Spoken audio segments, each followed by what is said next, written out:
హైదరాబాద్ పాత బస్తీలో కూల్చివేతలు చేపట్టారు జీహెచ్ఎంసీ అధికారులు. ఫుట్పాత్ను ఆక్రమించి వెలిసిన దుకాణాలను నేలమట్టం చేశారు. మదీనా క్రాస్ రోడ్ నుంచి పురాణా పూల్ వరకు ఫుట్పాత్లపై ఏర్పాటు చేసుకున్న దుకాణాలను జేసీబీల సాయంతో కూల్చేశారు. భారీ పోలీస్ బందోబస్తు నడుమ ఈ ఆక్రమణలను తొలగించారు అధికారులు.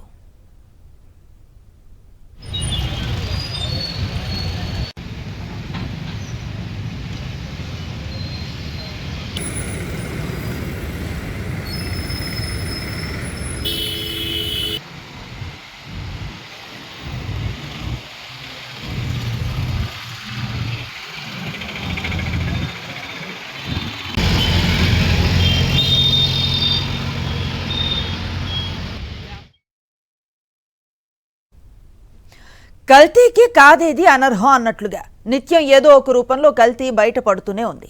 లాభం కోసం ఏదైనా కలిపేసే పరిస్థితి భయంకరంగా మారుతోంది. ఆహార పదార్థాల్లో క్వాలిటీ కనుమరుగవుతున్న ఈ రోజుల్లో తాజాగా కల్తీ మాంసం ఘటన కలకలం రేపుతోంది. హైదరాబాద్ హబీబ్ నగర్లో భారీగా కల్తీ మాంసం పట్టుబడింది.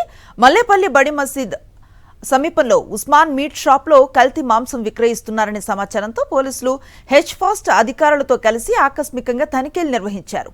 50 కిలోల మేక మాంసంలో ఎద్దు మాంసాన్ని కలిపి విక్రయిస్తున్నట్లుగా అధికారులు ప్రాథమికంగా గుర్తించారు. దీంతో సంబంధిత మాంసాన్ని స్వాధీనం చేసుకుని పరీక్షల కోసం నమూనాలను సేకరించారు. ఈ ఘటనపై షాప్ యజమాని ఉస్మాన్ ఖురేషీపై హబీబ్ నగర్ పోలీసులు కేసు నమోదు చేశారు.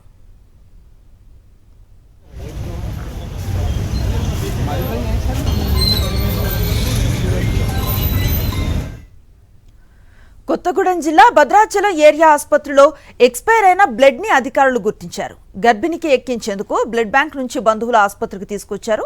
అయితే బ్లడ్ బ్యాంక్ పై ఉన్న తేదీ గడువు ముగియటంతో వైద్యులు గర్భిణికి ఎక్కించేందుకు నిరాకరించారు.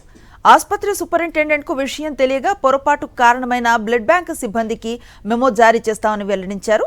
ఈ ఘటన జూన్ 19న జరగగా ఆలస్యంగా వెలుగులోకి వచ్చింది. మరిన్ని అప్డేట్స్ కోసం ఛానల్ ను సబ్స్క్రైబ్ చేయండి. నోటిఫికేషన్స్ కోసం బెల్ ఐకాన్ పై క్లిక్ చేయండి.